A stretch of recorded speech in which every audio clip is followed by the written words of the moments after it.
What's happening, everybody? Welcome in. So, today we're doing something a little different. This weekend, the wife and I went and saw a movie that I really wasn't expecting to see. I mean, it looked cool, but she wanted to see it, so we did it. I was pleasantly surprised by it. So, what we're going to do, seeing that movie made me think it would be really, really cool if we incorporated in every once in a while, like a movie review. Now, obviously, going to the movie theater is expensive, and streaming services galore. So, it doesn't necessarily have to be a brand new movie. Now, again, this is a test. So, if this is something that y'all think is interesting, we'll keep doing it.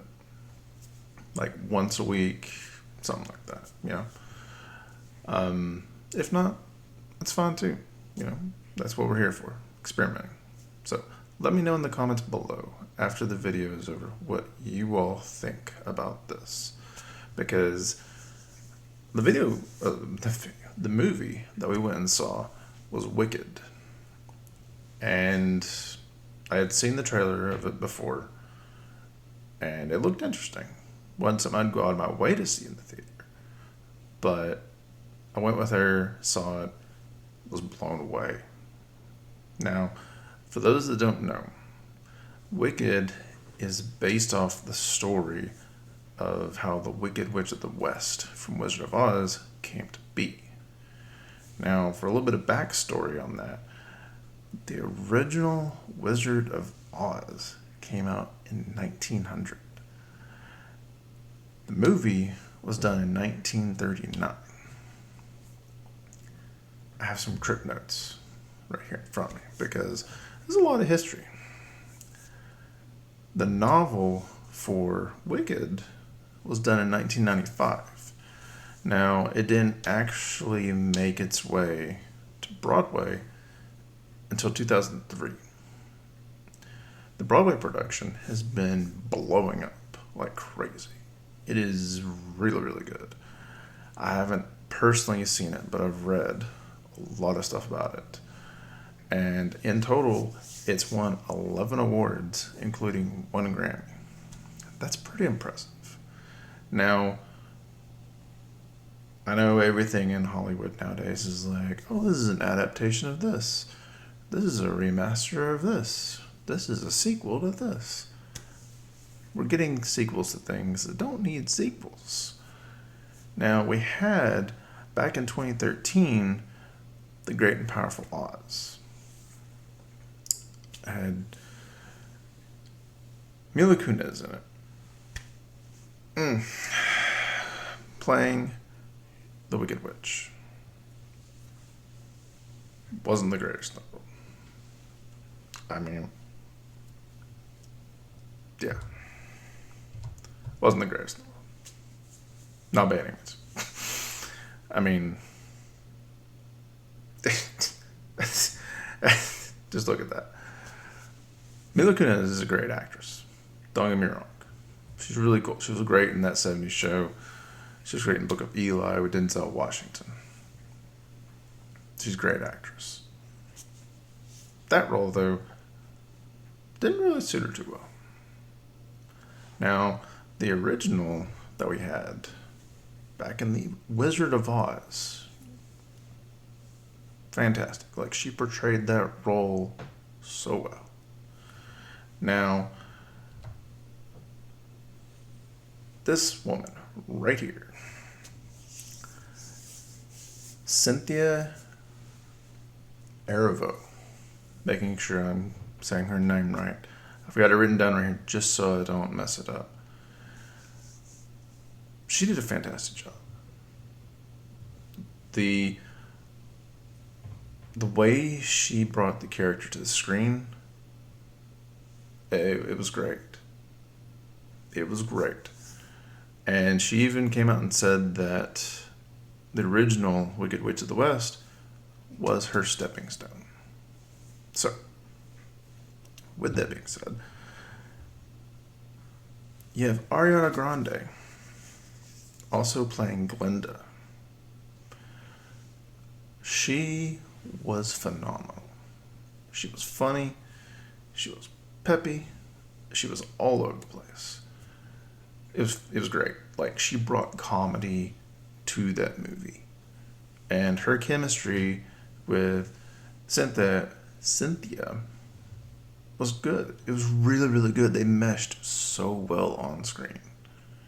Now, obviously, I'm not going to talk about details for the movie because I don't want to ruin it for you. I want you to go see it yourself. And if you're a fan of The Greatest Showman or Les Miserables, any of those musical movies, go check this out because they absolutely killed it. Like, it's a long movie. Don't get me wrong. It's like 2 hours and 48 minutes. But the experience of seeing it was fantastic. Like I said, I went into it not really going out of my way to see it, but I would go see it again now because the power in that movie was through the roof. You also had Jeff Goldblum in it playing the wizard himself. You had Peter Dinklage, who, I mean, come on. Anything he is in is fantastic. The man is hilarious. He brings so much to the table as an actor. For anyone who's seen Game of Thrones, like, you know, just the way he portrayed Tyrion Lannister, like, it's gold. I mean, you have Michelle Yeoh in there. I don't want to say too much about her role because she's a pretty key character in the movie. But it's always nice seeing her on screen. She is an amazing actress. Now, a couple things to point out here. Like I said, it's a long movie. Like, it's a very long movie.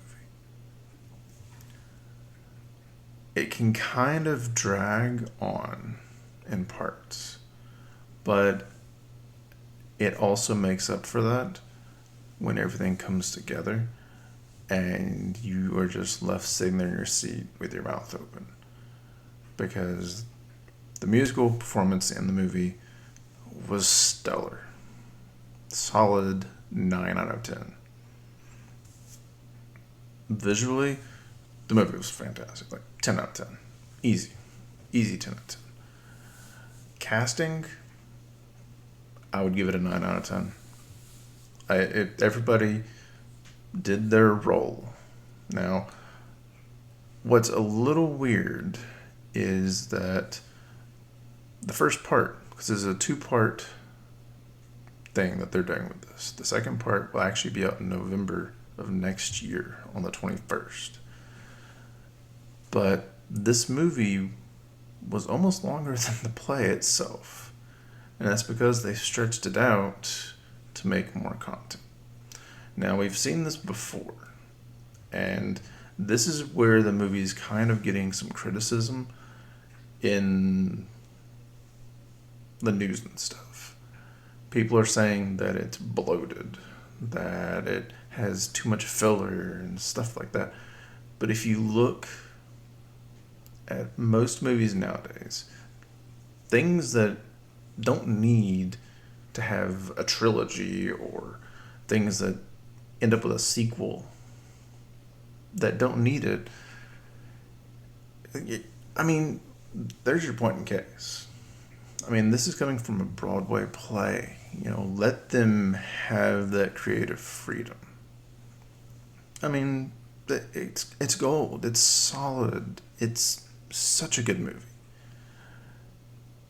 Personally, I think those people need to really rethink their opinion on it, because you have things like Lord of the Rings, but The Hobbit.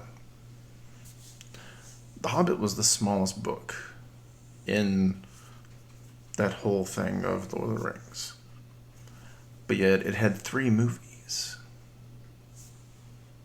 The other books You had The Fellowship, Two Towers, Return of the King. Each of those were only in one movie, but they were bigger books. It's a good example. Now, personally,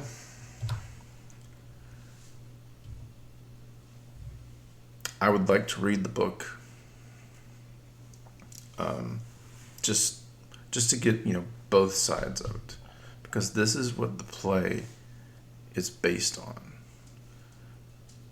It's not verbatim, but it would still be a very interesting read, especially considering how old the story for The Wizard of Oz is. And then now we're getting all these things that are shedding more light. Like, it honestly gives you that same feeling of, when we had Star Wars A New Hope. And we were like, man, how did they get to the point of where this movie started? When you have Princess Leia's ship being attacked, and then Darth Vader shows up, and you don't know who these people are. Like, you have no real backstory. But then we ended up with, I'm not going to say the original, or their prequel trilogy, because that's not a fair example. But you had something like Rogue One. Rogue One gave us that filler. It told us the story about how they got there. And that also is the same feeling I got from seeing this movie, because it told us the story. It got us to this point. Now, obviously, with it being part one, it hasn't finished it yet, but it's going to. And that's the important part. It's closing the circle for us. So, with that being said, would I recommend this movie? 100%. Go see it. Especially go see it in theater, because the sound quality for it is amazing. The singing, spot on. Like, Cynthia and Ariana Grande, like I said, perfect harmony. They could shatter glass if they wanted to. So, make sure you check it out. It's in theaters, came out on the 22nd. Again, let me know what y'all thought about this. This is a experiment that I'm trying. If we continue with it, obviously it'll get better. But I would highly recommend going to see this movie. Even if you didn't like the review segment here. But definitely go check it out. Because it's definitely, that's the play. That's the play. Definitely go check it out. So, thank you so much. Thank you for tuning in to this little experiment of mine. We are still continuing on with our music reactions. No worries there. We're still going to be pumping them out at 2 a day. And then, like I said, if y'all like this, then we will continue this as well. So, let me know in the comments below. Make sure you hit that like and subscribe. Let your friends know. Let everybody know about the channel, about how they can come in. We can talk about music. We can talk about movies. We're expanding. Ever growing. So, thank you. We'll take it easy.